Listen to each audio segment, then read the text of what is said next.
Welcome to the Redefining Rural podcast. I'm Kirk Banghart. I'm Michelle Murphy. I'm Denille, LePlatt. And we're here live from the Colorado Association of School Boards annual conference to talk more about opportunities for kids in rural Colorado. All right. Well, we are here today with Craig Middle School Engineering Group, and Miss Christina Vanzo is their sponsor. And we're here to talk more about the great work that's happening in Craig. And so I will turn it over to her to introduce herself and these wonderful students to talk more about the work that they're doing up in Craig. My name is Christina Vanzo. I teach engineering. I teach grades 6th, 7th, and 8th grade. I'm from Moffat County School District, which is in the northwest corner of Colorado. This is Addison Pankey. And I'm in 7th grade. My name is Hannah Kilpatrick, and I'm in 7th grade. My name is Carrie Brown, and I'm also in 7th grade. So Ms. Vanzo, tell us how you all got started with this engineering club that you're doing. Sure. So 2 years ago, my administrators, David Grabowski and Sarah Linscomb, came to me with the idea of starting engineering class. In our district, our elementary school just adopted a curriculum, Project Lead the Way. A lot of people are familiar with that. It's a STEM curriculum, and so we really wanted to, those students in elementary school are getting all these rich experiences, and then when they came to middle school, there was really nothing there. So we needed to create those opportunities for kids. Since we do live in a rural community, our students don't always get the same educational opportunities that their peers in urban areas get. So we really have to be intentional. Our community has been a huge part of the success of this class. They have donated material and resources to the program. They've also spent countless hours in the classroom providing feedback to students. Yeah. All right. Well, why don't you guys talk about how you got started and what you're going to be doing here at this conference and then in your competition as well. All right, so I took engineering last year, and unfortunately I won't be taking it this year, but I've done Lego robotics this year since like June, I think. And basically we're here at this conference because we won an award?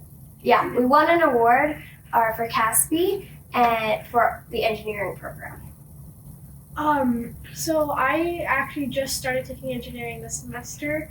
It's been really fun. We got to do so much cool stuff that I really, really enjoy, like stop motion and Lego robotics. And I think that's played a really huge role to have made me really enjoy that part of my day.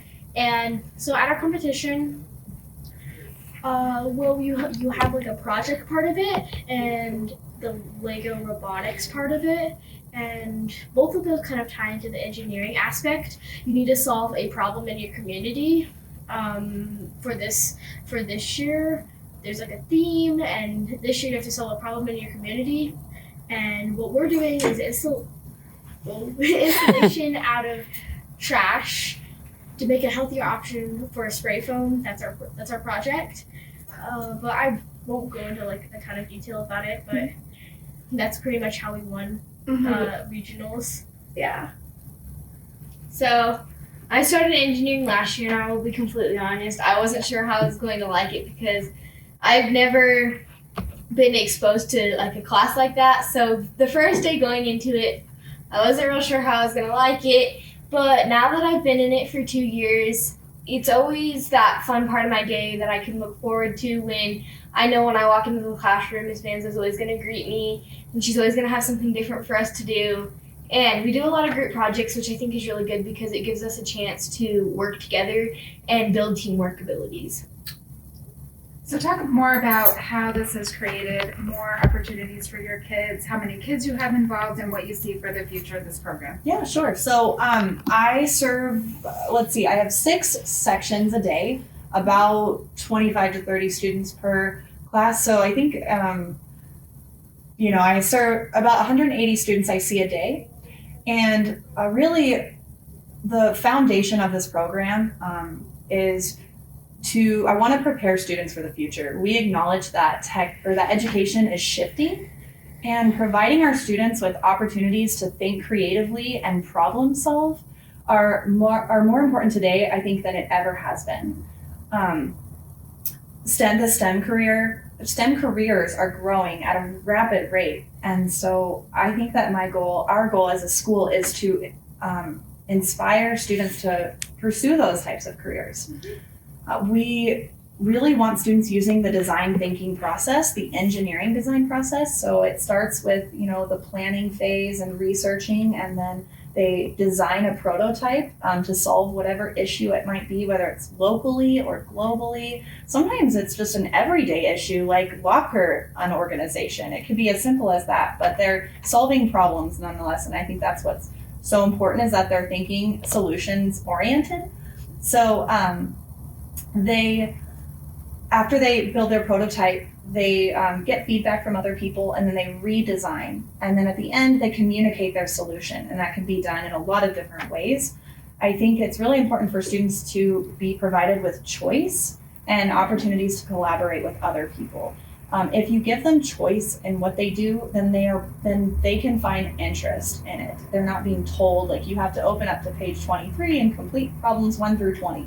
That doesn't give them any choice at all. And so if they're not interested in what they're doing, then they're not going to invest full effort. These students, and I can say this about all of my students, they really come into class and they give 100% every single day. They are both innovative and inquisitive.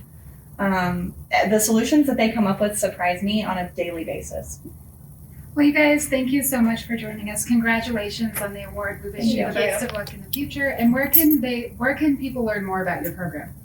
You can learn more about the program by sending me an email. I would be happy to respond to anybody. If anybody had questions about how to get a program like this started in their own school, or wanted to come visit my classroom, or wanted me to bring students to their school, I would be more than happy to share.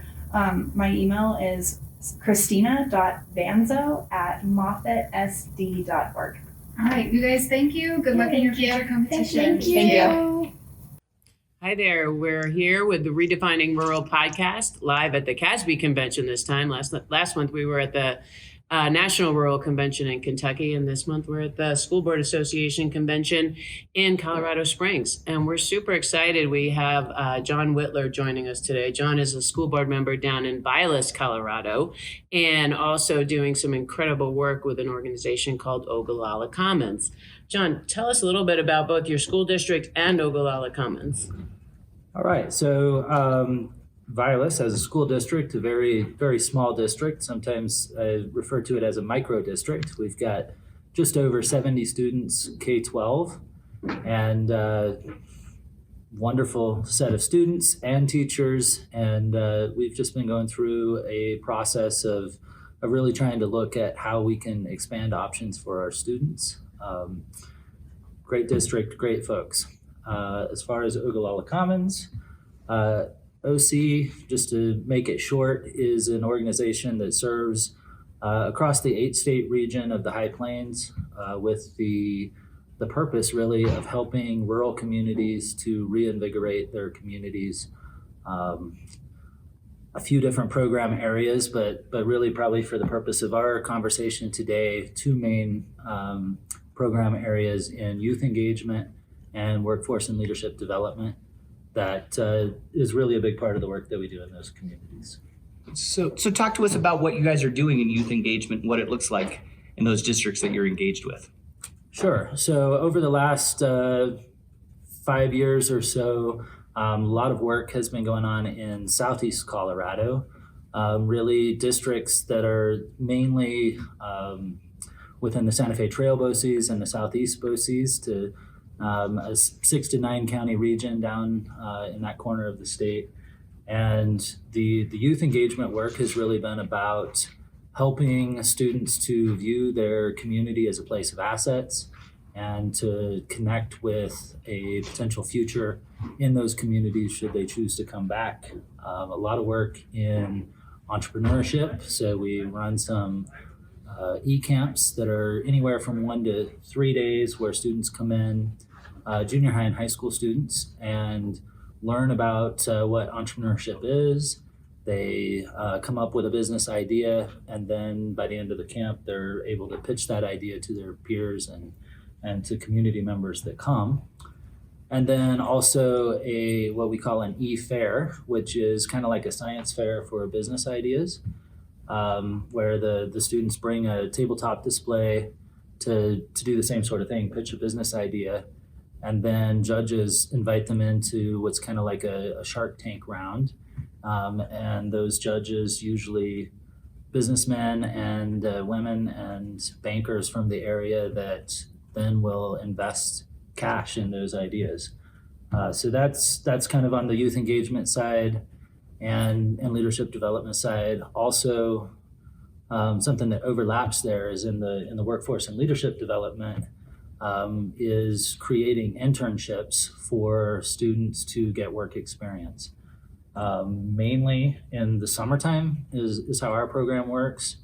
And we've got an umbrella program where the student would receive a stipend from the nonprofit, and that investment for that comes either from the business they're working with or other donors and foundations. And so that allows them to go and work in an actual job situation, but also not have to have a volunteer internship, but a paid internship.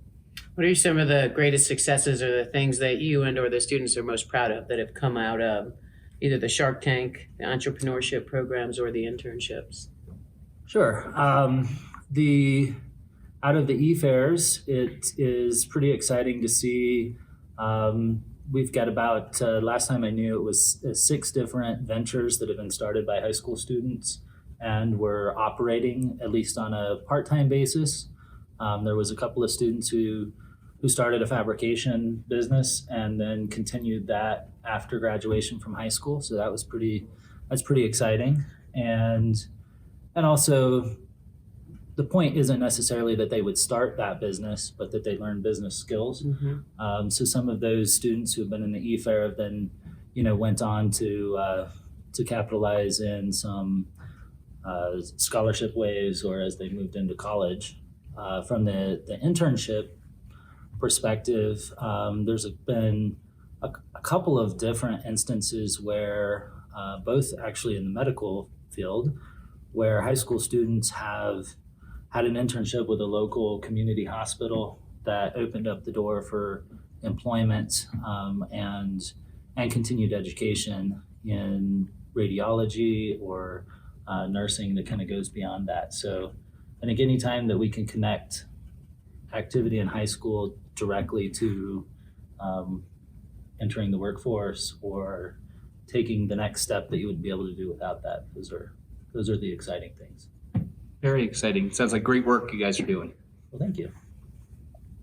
All right. Thank you, John. And thanks for being part of our podcast. Well, thank you.